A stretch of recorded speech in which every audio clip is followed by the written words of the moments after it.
pranatane netepi pepakone kanthi tulus sing ati salawase percaya Gusti Yesus lan manut piwulake sing sak dina ngrasake sabdane gondeli pranatane netepi pepakone kanthi tulus sing ati salawase setan ora tian demit ora ndulit leloro padha lunga amarga percaya rezekine teka saben dina bejo tumrape sing percaya Gusti Yesus.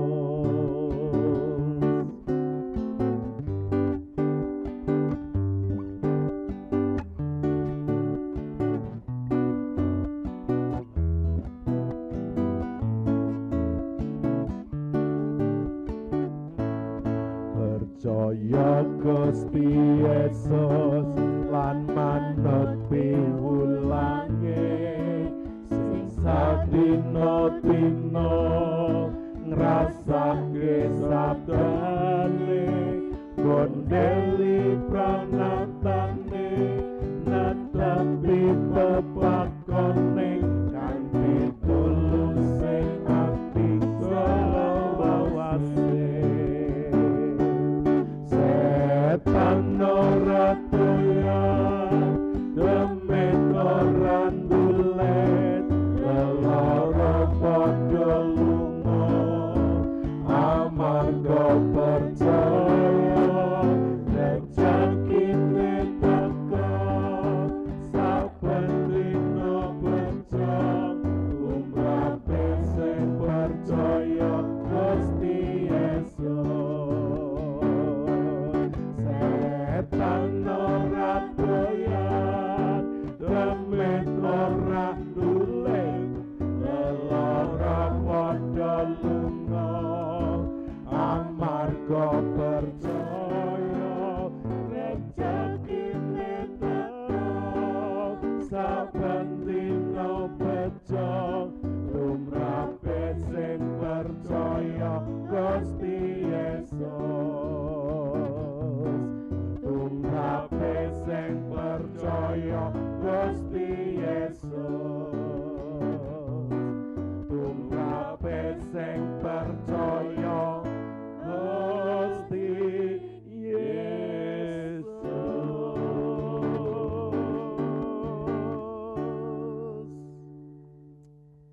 Segala puji syukur hanya bagimu ya Bapa. Oleh kemurahan-Mu, kami tim CKI Mandiri Tunanetra Eklesia Malang dalam ibadah live saat ini Bapa. Terima kasih oleh kuasa-Mu yang sudah memimpin menyertai kami, sehingga kami boleh ada sebagaimana kami ada Tuhan. Kami percaya bahwa Engkau ada di tengah-tengah kami, memimpin kami, mengurapi setiap kami, sehingga dalam ibadah live kami saat ini boleh menjadi berkat bagi setiap saudara-saudara kami, baik yang di gereja maupun yang ada di rumah.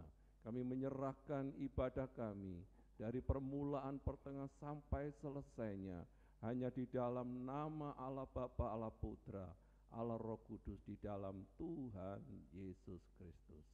Haleluya. Amin. Puji Tuhan. Salam. Sungguh luar biasa. Kasihnya terus melimpah atas hidup setiap kita semua. Selamat berjumpa kembali bersama dengan kami tim CKI Mandiri Tunanetra Eklesia Malang di dalam tayangan ibadah live streaming.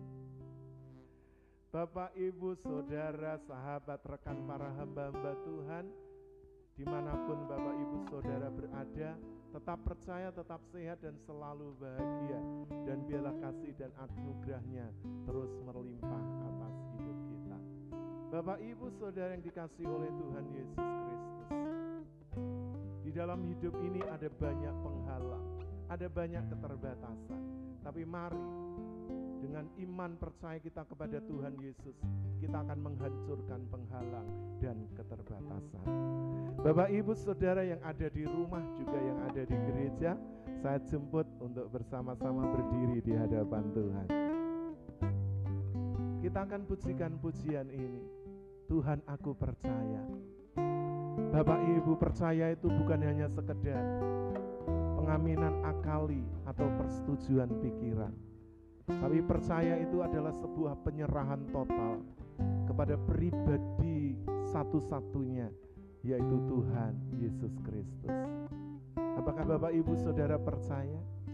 Bapak Ibu Saudara yang sudah bisa pujikan pujian ini dengan segenap hati, yang belum, mari bersama kami belajar untuk menaikkan, dan juga kita akan sembah Tuhan di dalam roh dan kebenaran. Haleluya.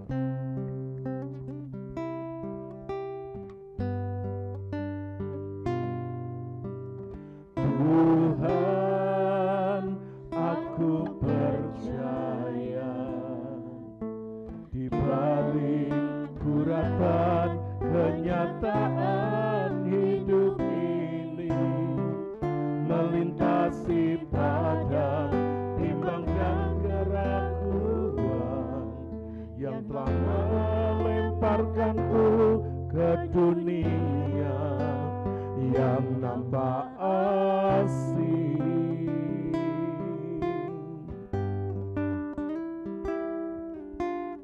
Tuhan, aku percaya, walaupun bunga-bunga tak lagi berkembang, pelangi tak nyata keindahan warnanya, maka ini balik gelapnya awan.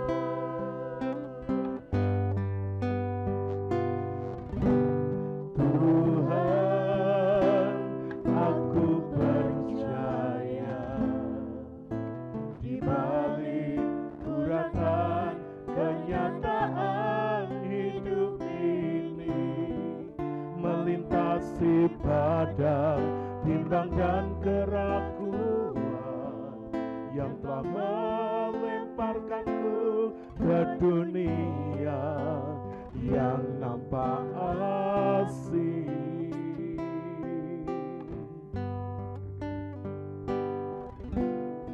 Tuhan, aku percaya, walaupun bunga-bunga tak lagi berkembang, pelangi tak nyata keindahan warnanya, mentari di balik gelapnya awan. Walau ku tersudut sendiri tanpa nama, di bawah genangan lumpur tanpa arti, Tuhan aku percaya, walaupun kering segalanya, Tuhan aku percaya, Yesus Engkau tetap setia. Bapak Ibu Saudaraku yang dikasihi Tuhan Yesus, kadang-kadang kita hidup sendiri, tersudut, tidak ada seorang pun yang menemani, tanpa arti, tanpa nilai. Bahkan mungkin lumpur dosa menimbun, menindih hidup kita. Kadang-kadang keadaan kita seperti padang gersang yang kering kerontang, panas terik menyengat jiwa kita. Namun Bapak Ibu, Mari kita tetap percaya. Seperti firman-Nya berkata, jikalau engkau tidak setia, maka aku tetap setia. Sebab Allah tidak dapat mengingkari dirinya sendiri. Apakah Bapak Ibu Saudara mau tetap percaya di dalam situasi apapun dalam kehidupan Bapak Ibu Saudara? Kita akan pujikan kembali pujian ini dan kita akan sembah Dia di dalam roh dan kebenaran dengan segenap hati dan segenap jiwa kita. Haleluya. Tuhan, aku percaya di balik guratan kenyataan hidup ini, melintasi padang bimbang dan keraguan yang telah melemparkanku ke dunia yang nampak asing.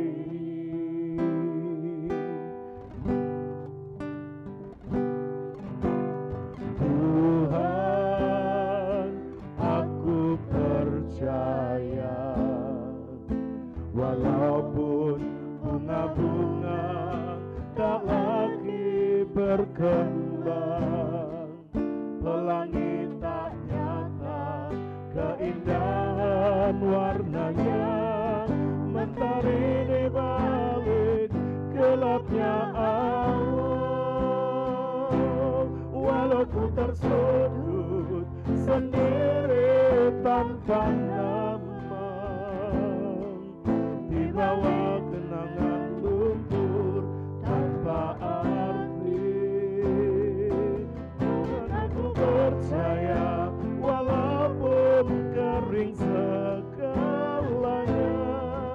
Tuhan aku percaya Yesus engkau tetap setia. Katakan haleluya.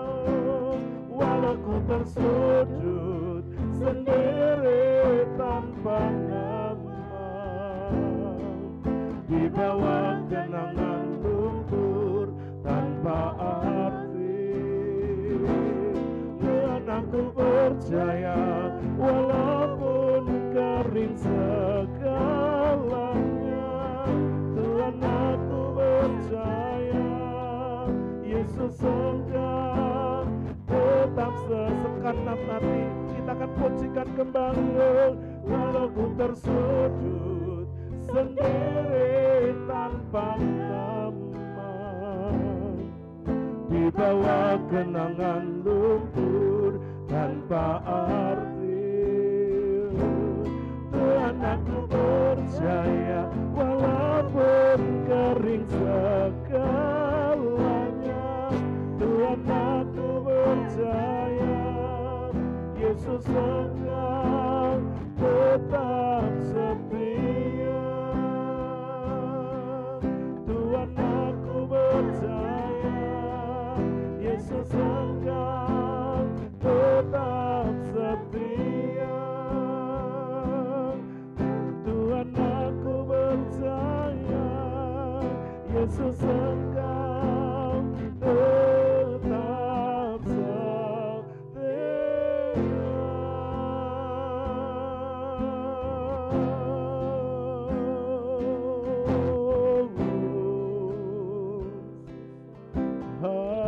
haleluya.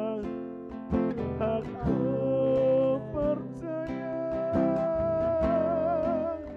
percaya kepadamu Tuhan.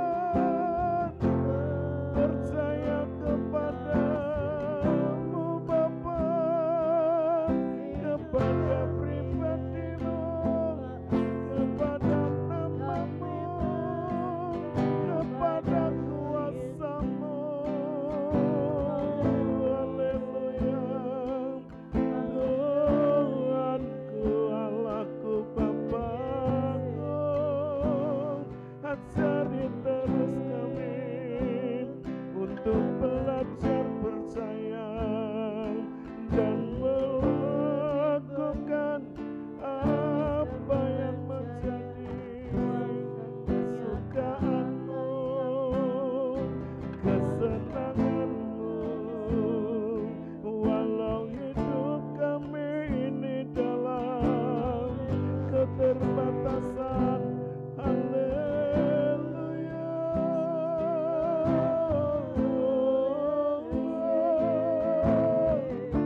Allahku Tuhanku, Engkau kemuliaanku, Engkau kekuatan hidupku, Engkau gunung batuku, benteng keselamatan. Haleluya.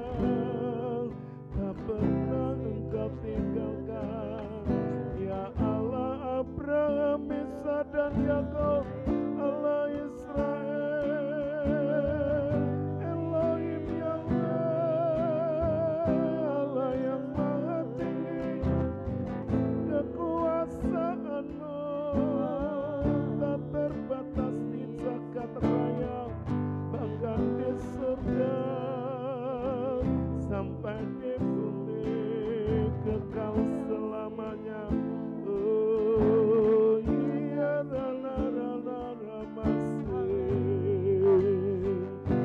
haleluya. Ya Ramatagaramasur, Hikananaramasur.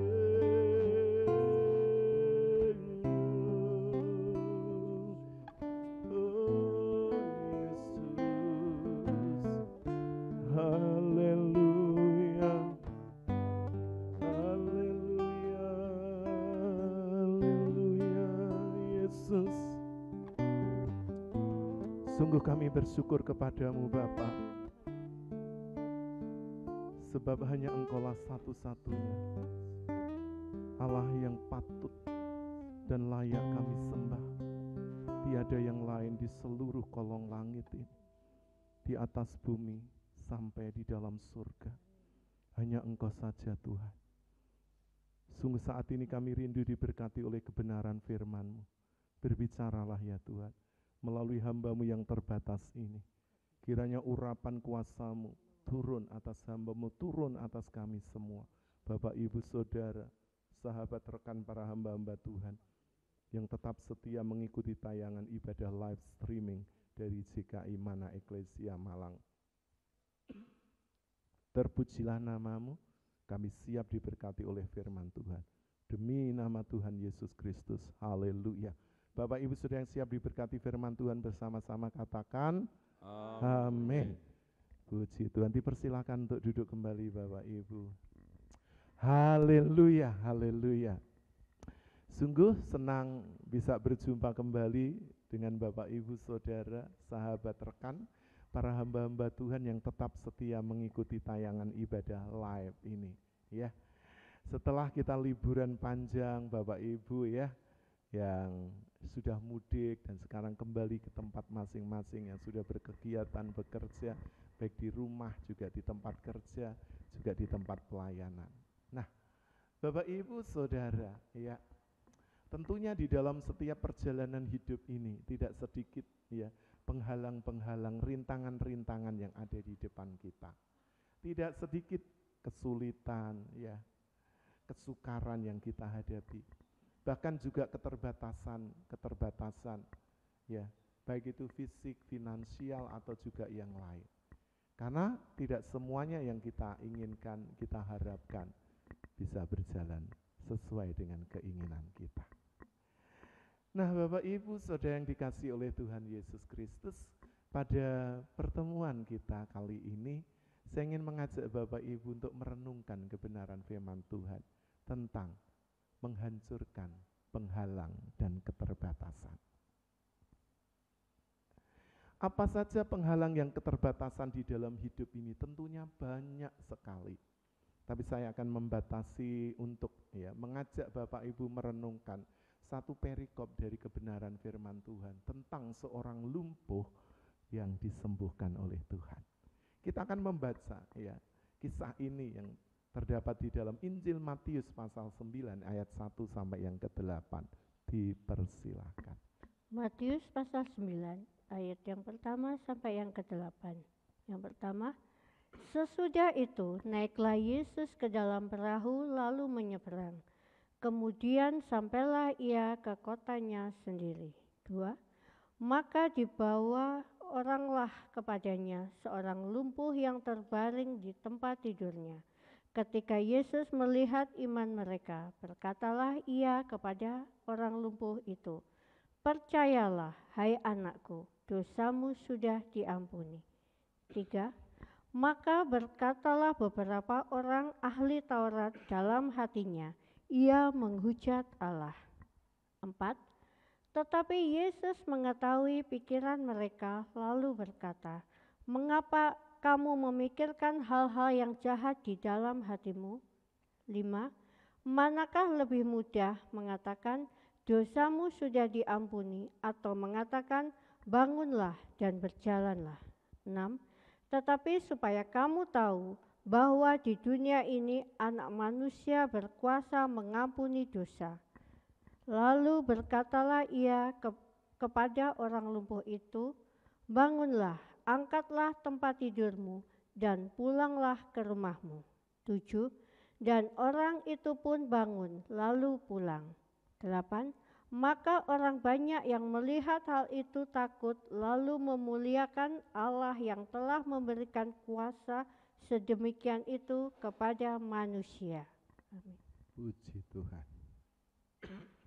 Bapak, Ibu, Saudara yang dikasihi oleh Tuhan Yesus Kristus, pada zaman di mana Tuhan Yesus hidup, ya, tentunya kemajuan teknologi masih jauh, ya, tertinggal. Namun Tuhan Yesus ini adalah satu sosok atau pribadi. Kehadirannya di bumi ini, khususnya di tengah-tengah bangsa Israel, sudah sangat dikenal. Baik itu di tempat kelahirannya atau di mana dia sedang berada, ya, di kota-kota, di desa-desa. Kehadirannya itu selalu, ya, menarik perhatian, seperti magnet yang sedang menarik benda-benda, ya, seperti paku, ya, dan sebagainya, yang ada unsur besi, baja, ya, dan sebagainya. Nah, Bapak Ibu, tentunya kabar ini juga didengar oleh seorang yang lumpuh. Ini tidak diceritakan sudah berapa lama dia lumpuh, 1 tahun, 5 tahun, atau 10 tahun. Tapi tentunya orang lumpuh ini bukan orang yang ada di kolam Bethesda, ya, yang 38 tahun dia lumpuh.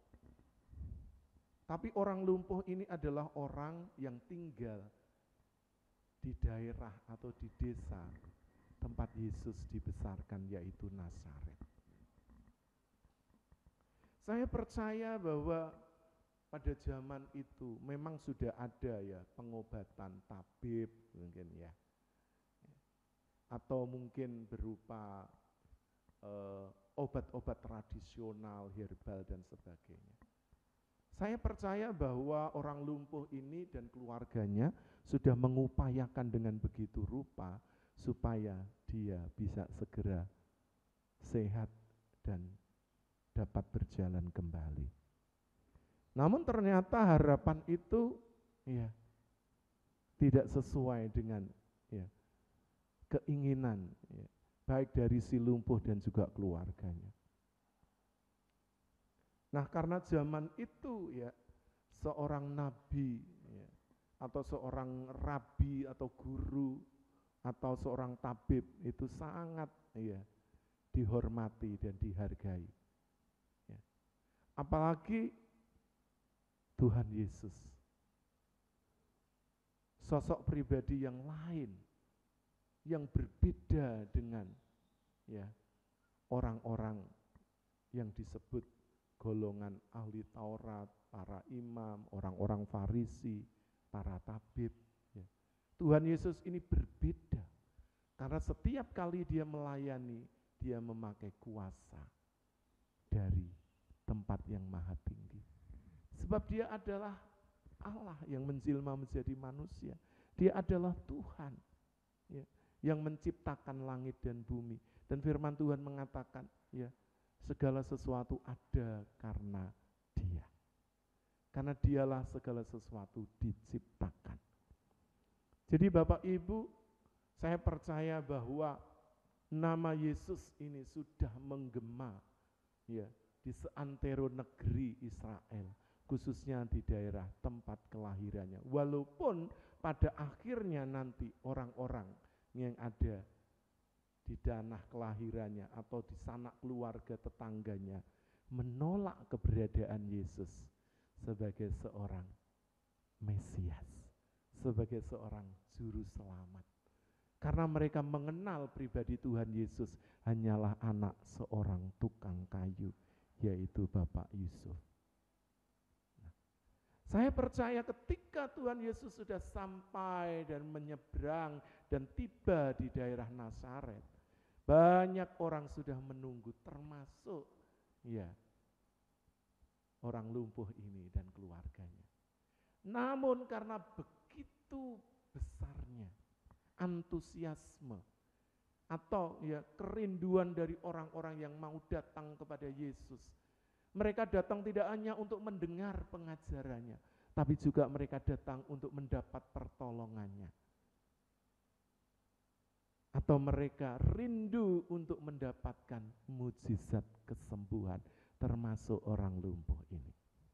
Saya percaya ya, orang lumpuh ini tentunya tidak bisa berjalan sendiri, pasti akan dibawa oleh keluarganya. Tapi di perikop ini dijelaskan oleh sahabat-sahabatnya. Saya percaya sahabat-sahabatnya ini adalah orang yang mengasihi orang lumpuh. Mereka punya hubungan yang baik. Tentunya orang lumpuh ini juga memiliki kepribadian yang baik. Karena apa? Dia dicintai oleh sahabat-sahabatnya. Mari Bapak Ibu, kita juga sebagai pribadi yang baik. Karena ketika kita mengalami sesuatu dalam hidup ini, masih ada sahabat-sahabat yang masih punya hati untuk menolong, masih punya hati untuk memperhatikan, ya. Nah, ketika orang lumpuh ini sudah mempersiapkan segala sesuatunya, ternyata rumah di mana Tuhan Yesus ya sedang memberi pengajaran firman Tuhan, sedang menyampaikan berita keselamatan. Orang itu sudah tidak muat, tidak hanya di dalam rumah, tapi mungkin di halaman depan, samping, kanan, kiri, ya. Mungkin juga di belakang. Buktinya, ketika orang lumpuh ini mau datang, ya, tidak menjumpai lagi tempat ya, yang bisa di mana orang lumpuh ini dibawa di hadapan Tuhan Yesus. Saya percaya bahwa orang-orang yang lain juga sama butuhnya dengan orang lumpuh ini untuk bertemu dengan Tuhan. Ya. Mereka juga sama-sama punya kerinduan yang besar, tidak hanya mendengar firman kebenaran, pengajaran yang berbeda dengan apa yang diajarkan oleh ahli-ahli Taurat, oleh imam-imam, oleh orang-orang Farisi. Karena pengajarannya itu berbeda, pengajarannya itu memberikan semangat, membangkitkan gairah hidup bagi orang-orang yang mendengarnya. Terlebih Tuhan Yesus memiliki kuasa untuk menyembuhkan segala macam sakit penyakit. Nah, ketika orang lumpuh dan sahabat-sahabat ini hampir-hampir putus asa karena tidak ada jalan untuk menuju kepada Tuhan Yesus. Bapak Ibu, untuk datang kepada Tuhan itu bukan sesuatu yang mudah. Mungkin saat ini kita katakan tidak, ya. Kita di Jawa ini ya sarana prasarana sudah lengkap, jalan juga bagus, kendaraan juga ada, aksesnya juga mudah. Jika kapan saja orang mau datang kepada Tuhan, ke rumah Tuhan beribadah, sangat leluasa, tidak dibatasi ya. Walaupun ada sedikit tantangan di sana sini, tapi mayoritas kapanpun kita mau datang kepada Tuhan tidak dibatasi. Itu pun orang-orang masih memiliki apa? Sifat malas,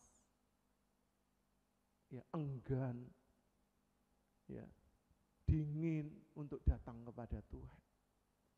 Tapi orang lumpuh ini ya, karena tekadnya besar, keinginannya kuat, dia harus berjumpa dengan Yesus. Bagaimana caranya? Saya percaya pasti orang lumpuh ini berunding dengan sahabat-sahabatnya. Wah, satu-satunya jalan yang bisa, yang mungkin untuk saya dan kamu bisa ketemu dengan Tuhan Yesus, yaitu apa? Jebol atap rumah.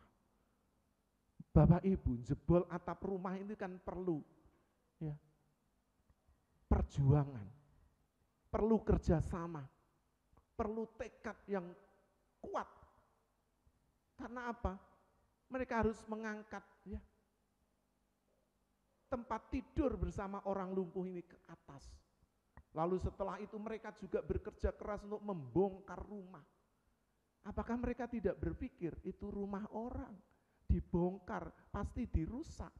Tidak mungkin namanya dibongkar itu cuma digeser nanti dikembalikan. Enggak, pasti ada yang rusak bagian-bagian. Mungkin ya persentasinya yang rusak jauh lebih besar. Tapi mereka tidak peduli demi sahabatnya. Dan orang lumpuh ini juga memiliki iman yang kuat, yang pantang menyerah. Sehingga dia harus bertemu dengan Tuhan Yesus. Lalu rencana itu disiapkan dan benar-benar kerjasama yang luar biasa ya, di antara sahabat dan orang lumpuh ini. Kalau orang lumpuh mungkin sudah patah semangat melihat kenyataan bahwa kemungkinan untuk bertemu Tuhan Yesus sudah tidak ada jalannya. Mereka akan ya sudahlah, mungkin ini sudah nasibku, mungkin ini sudah jalan hidupku, mungkin Tuhan tidak menghendaki aku bisa dipulihkan, disembuhkan. Tapi orang lumpuh ini bersama teman-temannya satu hati. Mereka bertekad tidak. Karena saya percaya perjalanan juga yang ditempuh tidak pendek. Mungkin mereka jalan kaki sambil menggotong ya orang lumpuh ini. Ya. Zaman itu kan juga belum ada yang namanya transportasi, adanya satu-satu mungkin bagal ya, keledai atau kuda. Ya. Itu yang memungkinkan. Tapi yang saya percaya dengan kondisi orang lumpuh ini pasti mereka berjalan. Kalau mungkin pagi hari atau malam, ya mereka tidak berat. Tapi kalau siang hari itu sangat berat. Karena terik panas akan menguras tenaga mereka. Tapi tekad dari orang lumpuh dan sahabat-sahabatnya ini begitu membaja. Sehingga apapun rintangan tetap harus dihadapi. Nah Bapak Ibu, kadang ada banyak orang ya mendapatkan kenyataan untuk datang kepada Yesus, tantangan, ya, ada mungkin ya penolakan, ya, mungkin juga ya, aniaya. Kita mungkin juga Bapak Ibu disingkirkan, kita dihina. Kita baru mendapatkan ya, perkataan yang pedas, sudah kecut nyali kita, jiwa kita. Apalagi kalau itu ya, harus ya nanti resikonya fisik atau nyawa, pasti kebanyakan orang akan mundur teratur. Tapi orang lumpuh dan sahabat-sahabatnya ini tidak menyerah untuk menghadapi situasi ini. Mereka bekerja sama dan benar-benar menjebol ya atap pemilik rumah itu. Dan pasti semuanya akan terperanjat, terperangah. Wah, melihat kenekatan ya, orang-orang ini termasuk orang lumpuh ini. Pasti ketika Tuhan Yesus sedang seru-serunya berbicara, menyampaikan kebenaran firman Tuhan, semua jadi mandek, semua jadi diam. Dan tepat orang lumpuh ini, ya, ada di depan Tuhan Yesus, diturunkan persis di depannya. Bapak, Ibu, Saudara,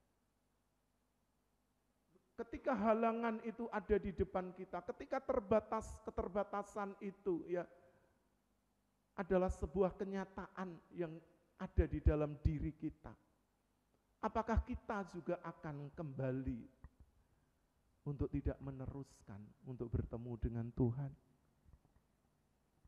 Kita kembali untuk meneruskan niat kita mendapatkan pemulihan dari Tuhan.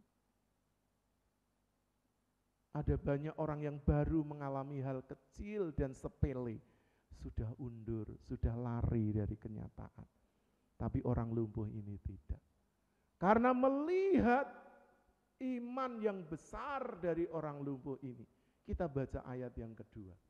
Mari, dari perikop ini, dari Injil Matius 9, kita baca ayat yang kedua. Yang kedua, maka dibawa oranglah kepadanya seorang lumpuh yang terbaring di tempat tidurnya. Ketika Yesus melihat iman mereka, berkatalah ia kepada orang lumpuh itu, "Percayalah, hai anakku, dosamu sudah diampuni." Nah, Bapak Ibu Saudara yang dikasihi oleh Tuhan Yesus Kristus. Pertama yang harus kita miliki agar setiap penghalang, keterbatasan di dalam hidup ini, supaya kita hancurkan, supaya ada jalan untuk kita mendapatkan pemulihan dari Tuhan. Satu-satunya adalah percaya. Dan untuk percaya itu tidak mudah, Bapak Ibu. Karena percaya itu menyangkut juga seberapa besar tekad dan kerinduan hati Bapak Ibu untuk dipulihkan oleh Tuhan, untuk mendapatkan sesuatu dari Tuhan. Tidak hanya kesembuhan secara fisik, tidak hanya berkat-berkat secara jasmani, lebih dari semuanya adalah kesembuhan secara jiwa, secara roh.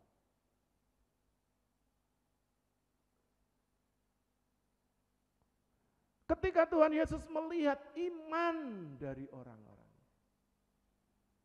percaya atau memiliki iman kepada Tuhan Yesus Kristus, itu adalah jalan untuk menghancurkan penghalang dan keterbatasan. Karena kalau tidak ada iman, maka firman Tuhan, ya, itu tidak berkenan kepada Tuhan. Walaupun kita ini menyebut diri sebagai orang Kristen, orang percaya, tetapi ketika kita hanya hidup sebagai orang beragama saja, yang mentaati semua ya tata cara ibadah seremonial, tapi isinya kosong karena tidak ada iman. Seperti apa yang ditulis oleh Rasul Yakobus, iman tanpa perbuatan itu kosong atau mati. Nah, Tuhan Yesus melihat iman yang aktif, iman yang bergerak, iman yang dinamis, iman yang mau menghancurkan setiap penghalang dan keterbatasan diri. Maka Tuhan Yesus berkata, "Percayalah, hai anakku, dosamu sudah diampuni." Bapak Ibu, orang lumpuh ini sesungguhnya secara manusia tidak membutuhkan pengampunan dosa. Karena mungkin banyak orang merasa bahwa hidupnya sudah baik-baik saja. Ya. Orang yang baik belum tentu dia tidak punya dosa, Bapak Ibu. Ya. Orang yang Tuhan tidak melukai hati sesama, ya, hidupnya sesuai dengan norma yang ada, dia ikuti dengan baik aturan-aturan di dalam lingkungan masyarakat, keluarga, nasihat-nasihat, ya. Dia taat kepada hukum, belum tentu dia tidak memiliki dosa. Karena yang bisa melihat dosa itu hanya Tuhan. Karena setiap manusia itu punya dosa keturunan, dosa dari Adam. Dan itu diselesaikan oleh Tuhan Yesus di atas kayu salib. Maka dosa itu perlu dibereskan. Jadi jalan untuk mendapatkan pemulihan dari kelumpuhan adalah pengampunan dosa. Loh, kalau saya sudah mengatakan, saya sudah menyampaikan, sudah mengutarakan kepada Tuhan, meminta ampun atas dosa-dosa saya, apakah saya masih punya kemungkinan untuk berdosa? Masih. Karena kita masih hidup di dalam daging. Sebesar apa Bapak Ibu tunduk kepada firman Tuhan, kepada kebenaran. Sebesar-besar tekad Bapak Ibu untuk menyalibkan daging dengan segala keinginannya. Ketika Bapak Ibu sudah mampu, sudah sampai kepada taraf menyalibkan daging dengan semua keinginannya, Bapak Ibu sudah tidak bisa berbuat dosa lagi. Bapak Ibu Saudara, memang penyembuhan secara fisik itu dibutuhkan oleh banyak orang. Tapi kadang-kadang Tuhan tidak selalu menjawab doa dari setiap kita. Bahwa keterbatasan fisik, kelemahan fisik, penderitaan badani, mesti Tuhan itu akan jamah. Mesti akan Tuhan sembuhkan. Contoh yang paling nyata adalah Rasul Paulus, di mana dia menulis di dalam 2 Korintus itu pasal yang ke-10. Ya. Bahwa ketika dia sudah tua, badannya agak bongkok, penglihatannya mulai berkurang. Dan firman Tuhan, ada utusan iblis yang menggocoh hidupnya dalam tubuhnya. Dia berseru 3 kali kepada Tuhan untuk disembuhkan. Minta Tuhan mengangkatnya. Tapi Tuhan katakan tidak. Karena di dalam kelemahanmu kuasaku menjadi sempurna. Jadi Bapak Ibu jangan berkecil hati. Karena kelumpuhan itu tidak selalu fisik. Ada banyak orang yang mengalami kelumpuhan secara rohani, kelumpuhan secara iman, percaya kepada Tuhan. Lumpuh. Nah, itu Bapak Ibu yang perlu dibangkitkan kembali, yaitu dengan datang kepada Tuhan Yesus dan percaya kepadanya. Maka semua dosa-dosa dan kelemahan Bapak Ibu akan diampuni. Yang selanjutnya Bapak Ibu, kita harus menghancurkan penghalang dan keterbatasan. Untuk kita datang kepada Tuhan, untuk kita mendapatkan kesembuhan baik secara rohani dan jasmani. Itu tidak mudah. Ada banyak tantangan. Contohnya ketika Tuhan Yesus berkata kepada orang lumpuh, percayalah, hai anakku, maka dosamu akan diampuni. Lalu orang-orang yang ada di sekitarnya, yang memperhatikan Tuhan Yesus dan mengawasi Tuhan Yesus, berkata, kita akan membaca ayat yang ketiga. Dipersilahkan. Maka berkatalah beberapa orang ahli Taurat dalam hatinya, ia menghujat Allah. Ya Bapak Ibu, justru tantangan ini datang dari tokoh-tokoh, dari alim ulama, dari para pemimpin, orang yang paham akan firman Tuhan, orang yang biasa melayani di ladang Tuhan, di jemaat lokal, orang yang biasa bermisi, berkhotbah di mana-mana. Kadang orang-orang seperti ini menjadi penghalang ketika orang lain datang kepada Tuhan. Ketika Tuhan mau mengerjakan sesuatu atas hidup seseorang, tokoh-tokoh yang mestinya memberikan dukungan, ikut mendoakan orang yang sakit lumpuh ini. Enggak, malah berkata, orang ini menghujat Tuhan. Siapakah dia? Karena mereka tidak yakin dan mereka tidak percaya bahwa Tuhan Yesus itu sanggup dan mampu untuk melakukan mujizat dan mampu untuk mengampuni dosa, sebab dia adalah Tuhan. Dia adalah bagian yang tidak terpisahkan dari Allah Tritunggal.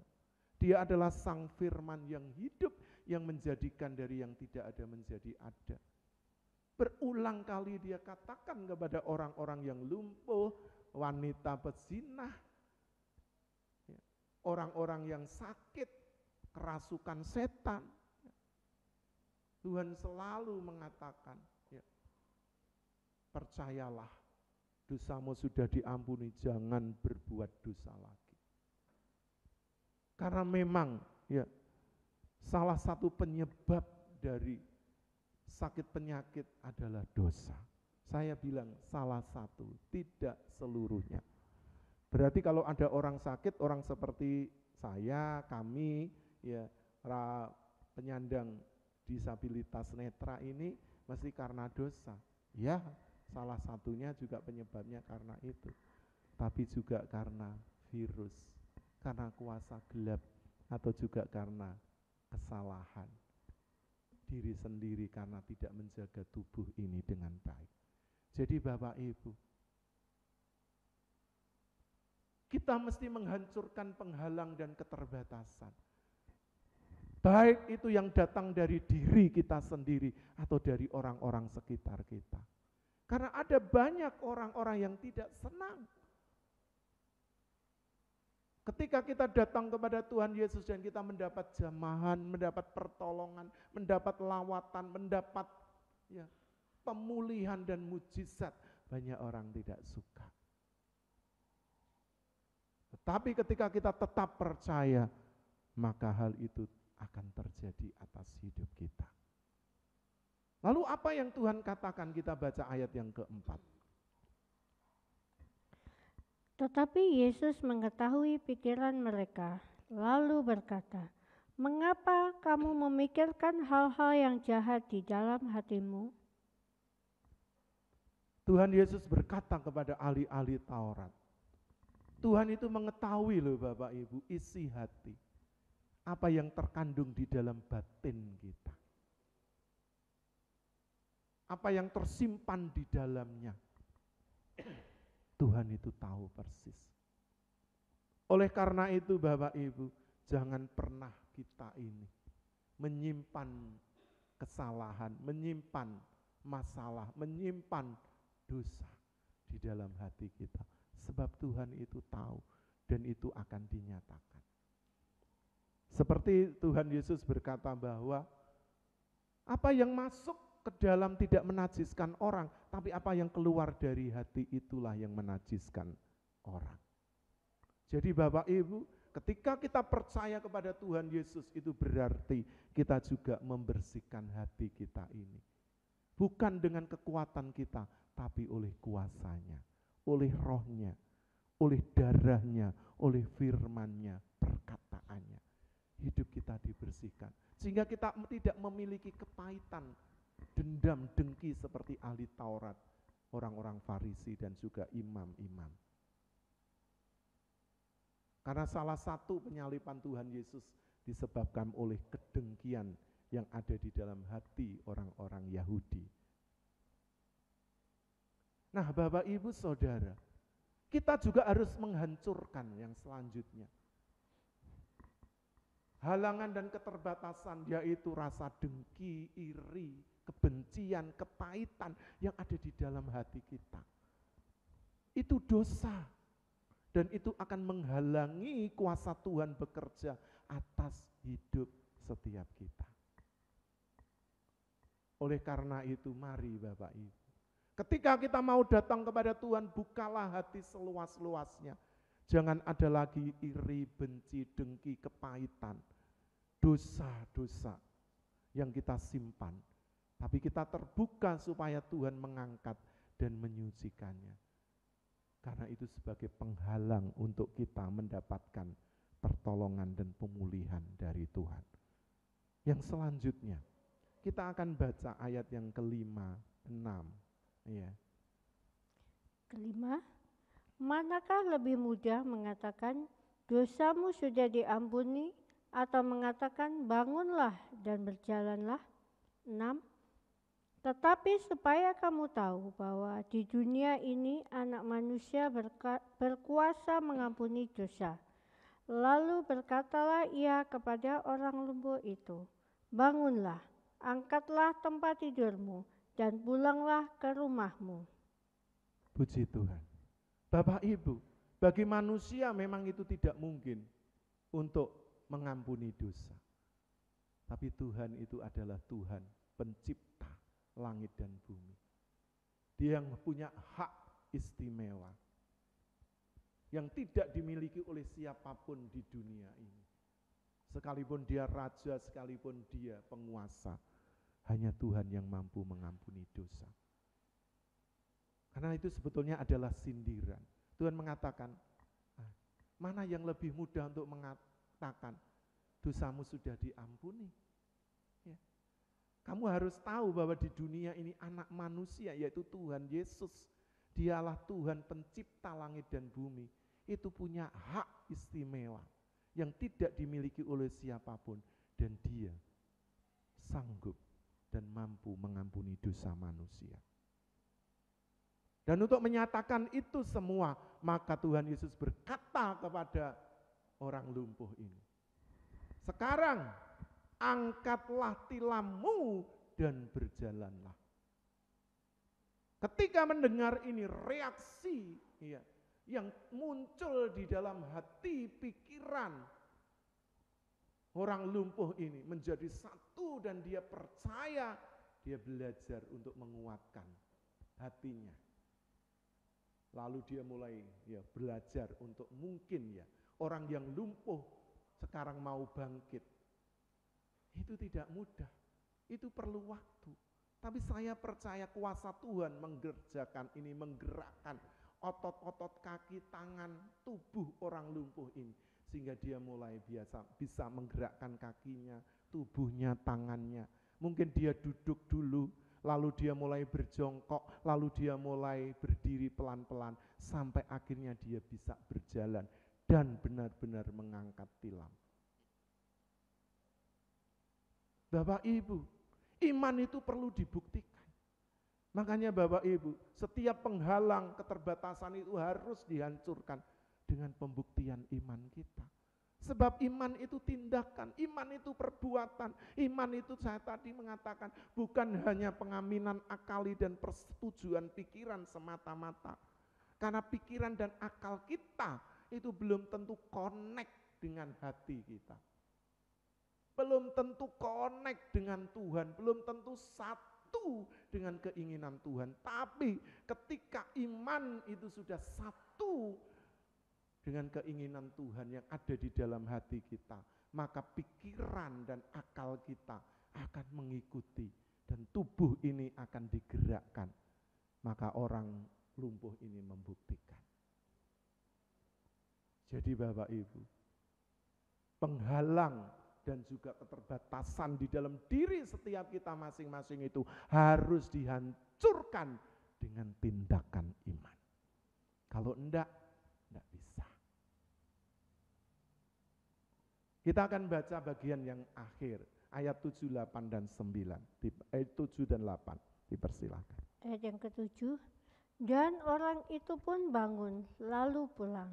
8, maka orang banyak yang melihat hal itu takut, lalu memuliakan Allah yang telah memberikan kuasa sedemikian itu kepada manusia. Puji Tuhan. Banyak orang tidak tahu siapa Yesus. Dan mereka menjadi takut dan gentar dengan apa yang terjadi. Karena itu sangat tidak lazim, tidak umum di tengah-tengah mereka. Tapi mereka melihat dengan mata kepalanya sendiri. Itu terjadi di depan mata mereka. Orang lumpuh ini benar-benar berdiri dan berjalan. Tidak lagi digotong pulang. Tidak lagi perlu ditolong, dia bawa sendiri tilamnya.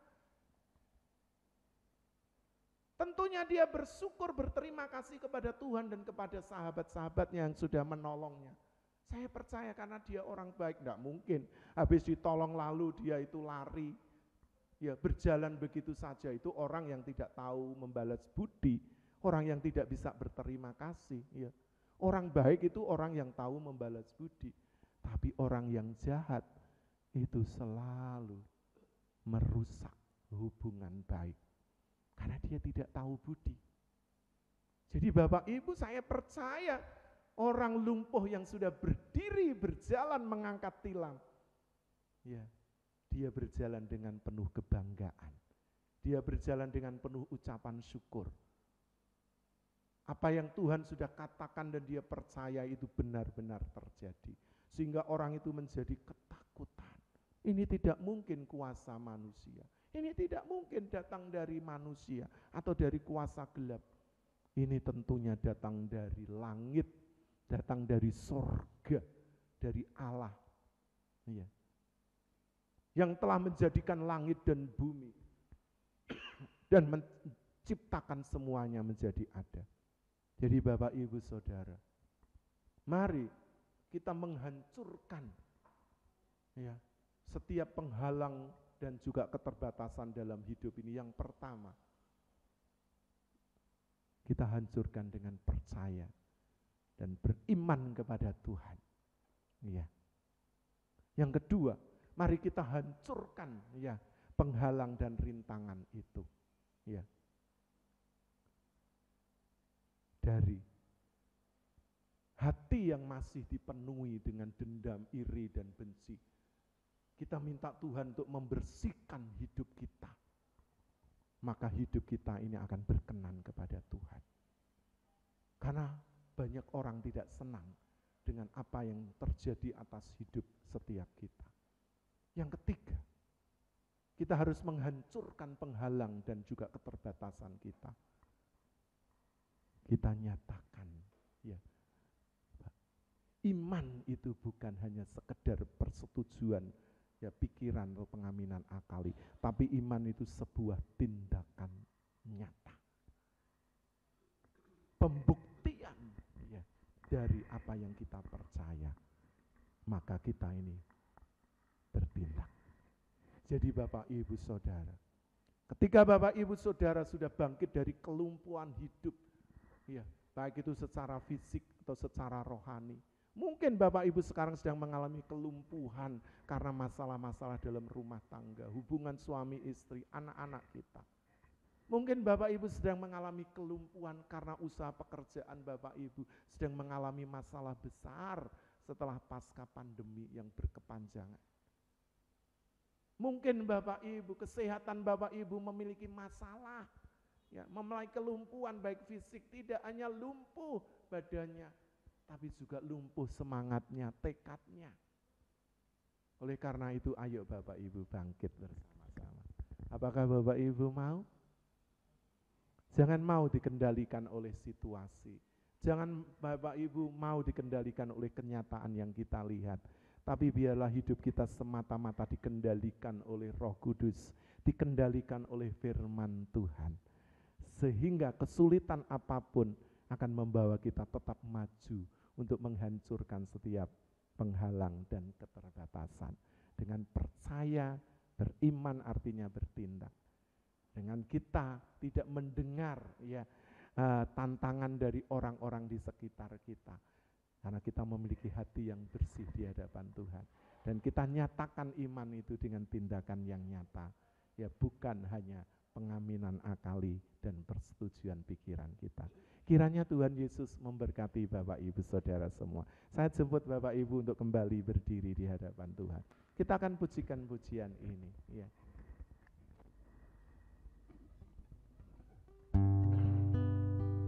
Terima kasih Bapakku.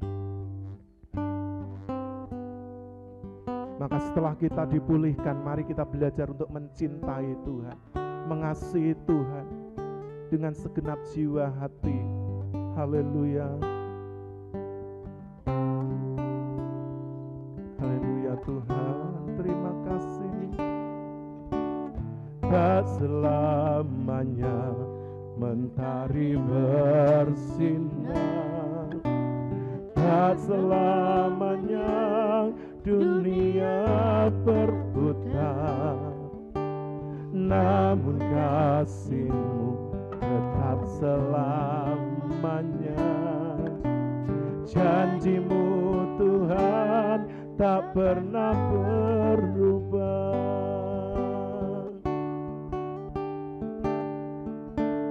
Tak selamanya mentari bersinar, tak selamanya dunia berputar, namun kasih-Mu tetap selamanya. Janji-Mu Tuhan tak pernah berubah. Selamanya ku cintai tempat kediaman-Mu Tuhan. Selamanya ku kagumi kasih-Mu tiada batasnya. Takkan pernah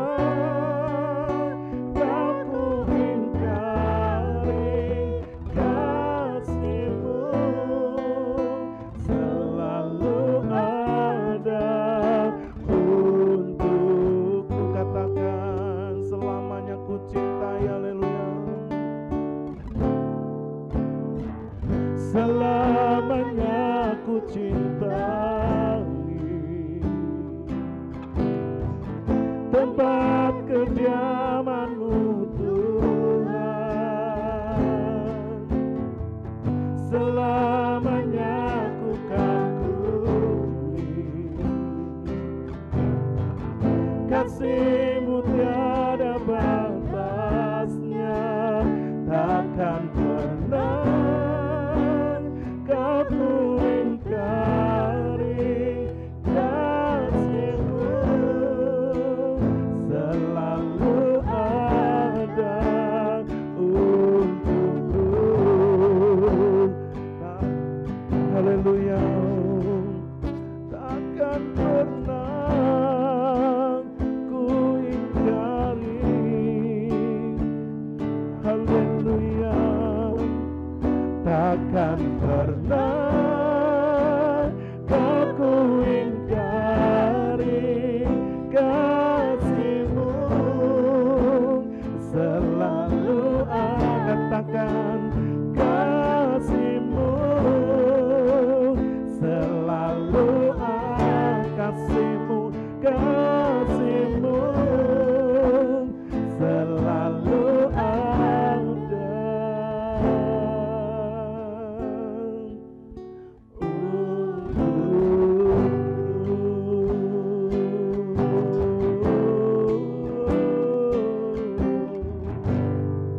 Terima kasih Tuhan, terima kasih Bapak.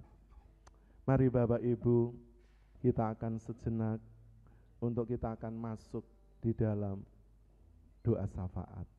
Nanti saya mohon untuk Ibu Estine yang akan berdoa syafaat, baik untuk JKI, Mana Eklesia, pengurus, lansia, penyandang disabilitas, mitra bakti, kru, sponsor, donatur, pemilik tempat ini, sinode, dan kita juga berdoa untuk bangsa negara kita.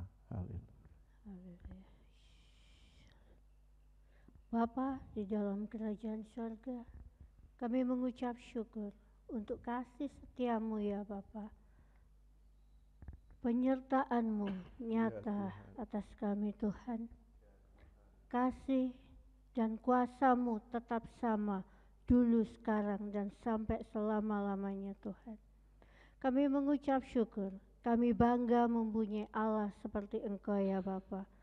Walaupun kami sering kali patah harapan, kami tidak semangat di dalam menjalani hidup ini Tuhan, karena tekanan hidup yang berat. Tapi kami yakin dan percaya Tuhan, kasih-Mu nyata atas kami Tuhan.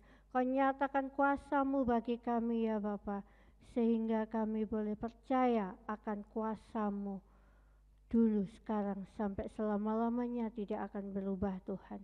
Kami mengagumi kuasa-Mu Tuhan. Cinta-Mu ada setiap hari, setiap saat bagi kami ya Bapa. Di saat ketidakmungkinan, kemustahilan bagi kami, tapi Engkau nyatakan dan Engkau membuktikan bahwa di dalam Engkau ya Bapa tidak ada yang mustahil. Dan Engkau nyatakan semua janji-janji-Mu Tuhan tepat pada waktunya. Dan kami mengucap syukur Tuhan pada saat ini Tuhan, kami telah mengikuti ibadah live ini Tuhan dapat berjalan dengan baik. Bukan karena kekuatan kami, bukan karena kehebatan kami. Ini semua karena anugerah yang telah Engkau berikan kepada kami ya Bapa. Sehingga kami boleh menjadi saluran berkat bagi orang-orang yang menangkap siaran pada saat ini Tuhan. Dan kami saat ini berdoa untuk Gereja JKI Mandiri Tunanetra Eklesia Malang ini Tuhan, kami serahkan ke dalam tangan kuasa-Mu Tuhan. Gereja-Mu ada bukan karena kehebatan kami, gereja-Mu ada bukan karena kepandaian kami, tapi semua karena kasih anugerah yang Tuhan nyatakan di dalam gereja ini Tuhan. Engkau memberkati gereja-Mu ini Tuhan. Engkau memberkati setiap program-program yang ada Tuhan. Sehingga gereja-Mu ini Tuhan, gereja JKI Mandiri Tunanetra Eklesia Malang ini dapat bertumbuh baik secara kualitas maupun secara kuantitas ya Bapa. Engkau memberkati Bapak Gembala kami, Bapak Yafet Suyono sebagai Gembala kami Tuhan. Engkau memberkati di dalam rumah tangganya, Engkau memberkati di dalam pelayanannya, Engkau memberkati semangat untuk melayani Engkau ya Bapa, baik di dalam gereja maupun di luar gereja, sehingga banyak jiwa-jiwa yang dimenangkan untuk hormat kemuliaan nama-Mu Tuhan. Dan saat ini Tuhan, kami berdoa untuk tim pelayanan JKI Mandiri Tunanetra Eklesia ke dalam tangan kuasa-Mu Tuhan. Engkau memberkati kesatuan hati, kesatuan roh untuk kami memberikan yang terbaik untuk hormat kemuliaan nama-Mu Tuhan. Sembunyikan kami di belakang salib-Mu Tuhan, sehingga kami tidak menonjolkan diri kami sendiri Tuhan, sehingga hanya nama Tuhan saja yang ditinggikan dan dipermuliakan. Dan Engkau memberkati setiap jemaat-Mu yang ada Tuhan, para lansia, para penyandang disabilitas, para driver, para pendamping, para mitra bakti, dan orang-orang yang terlibat di dalam gereja-Mu ini. Engkau memberkati Tuhan, berikan hati yang takut akan Engkau, berikan hati yang teguh untuk percaya kepada Engkau bahwa Engkau adalah satu-satunya Tuhan dan Juru Selamatnya Bapa. Dan pada saat ini Tuhan, jika ada orang-orang atau anak-Mu Tuhan yang saat ini mengalami sakit penyakit, mengalami kelemahan tubuh, baik jemaat-Mu ataupun siapapun yang menangkap siaran ini Tuhan, kami yakin dan percaya Engkau menjamah mereka, memberikan kesembuhan hanya di dalam nama Tuhan Yesus Kristus. Terima kasih ya Bapa, terima kasih Tuhan, Engkau memberkati Sinode JKI ke dalam tangan kuasa-Mu Tuhan, orang-orang yang terlibat di dalam kepengurusan. Engkau memberkati Bapak Adi Sutanto sebagai ketua Sinode. Kami serahkan ke dalam tangan kuasa-Mu Tuhan. Berikan hikmat akal budi-Mu Tuhan untuk memimpin Sinode ini Tuhan. Secara manusia memang berat, tetapi tidak ada yang mustahil bagi Engkau. Engkau memampukan hamba-hamba-Mu Tuhan. Engkau memberkati para pengurus yang ada. Berikan kesatuan hati, kesatuan roh untuk menjangkau orang-orang yang belum terjangkau ya Bapa. Dan Engkau memberkati STT Sangkakala, di mana STT Sangkakala sebuah tempat untuk membentuk hamba-hamba Tuhan yang militan.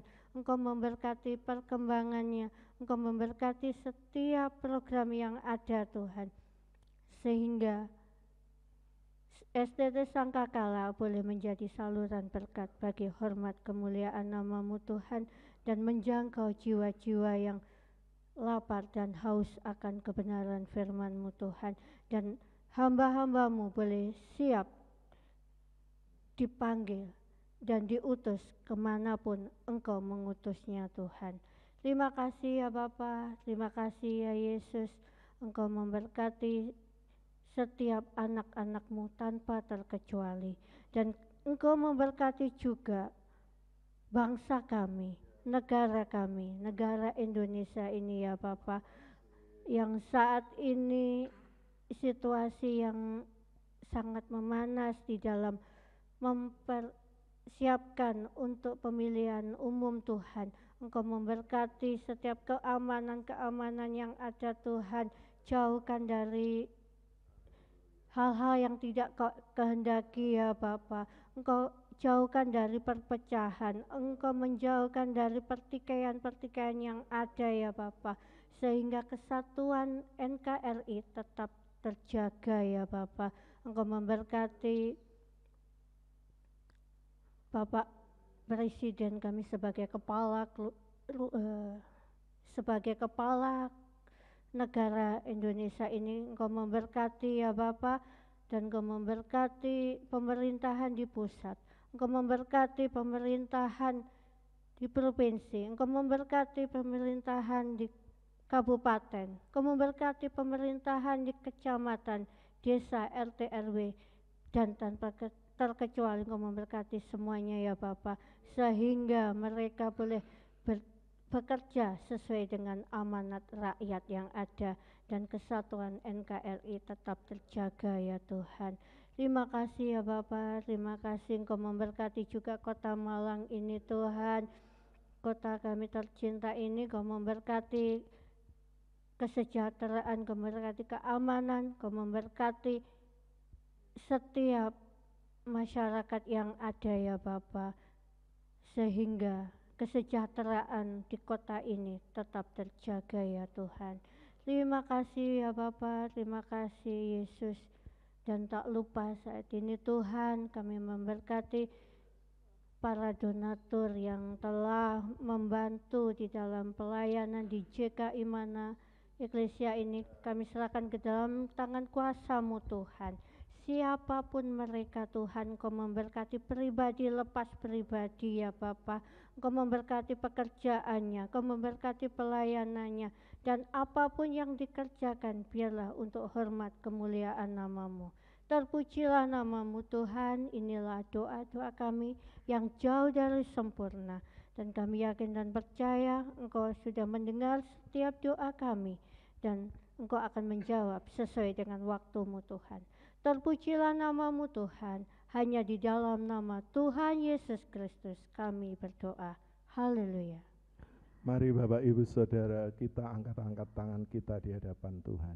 Bapak Ibu Saudara, sekarang pulanglah, bala berkat anugerah serta damai sejahtera yang datang dari Allah Bapa, cinta kasih sayang dari Tuhan Yesus Kristus, persekutuan penghiburan kekuatan dari Allah Roh Kudus menyertai, memberkati seluruh kehidupan kita mulai saat ini sampai Maranatha, sampai Tuhan Yesus Kristus datang kembali dan menjemput setiap kita orang-orang yang percaya. Karena itu, pegang kuat-kuat imanmu dan jangan pernah lepaskan, sebab besar upah yang menantikannya. Terpujilah nama-Mu, hamba-Mu sudah menaikkan doa dan ucapan syukur dan mengakhiri ibadah live streaming ini di dalam nama Allah Bapa, Allah Putra, Allah Kudus, di dalam nama Tuhan Yesus. Haleluya. Bapak Ibu Saudara yang sudah diberkati dalam ibadah ini bersama-sama, katakan amin. Puji Tuhan. Bapak Ibu dipersilakan untuk duduk kembali. Haleluya, haleluya. Senang bisa bersama-sama dengan Bapak Ibu Saudara di dalam tayangan ibadah live dari JKI Mana Eklesia Malang. Bapak Ibu Saudara, ya tetap sehat ya, dan juga tetap percaya dan terus bahagia. Bapak Ibu jaga kesehatan, jaga kebersamaan kita, walaupun ya suhu politik mulai memanas, tetapi hati kita, pikiran kita tetap dingin karena kita ini adalah sesama anak bangsa Indonesia. Tuhan Yesus memberkati, sampai berjumpa kembali. Shalom.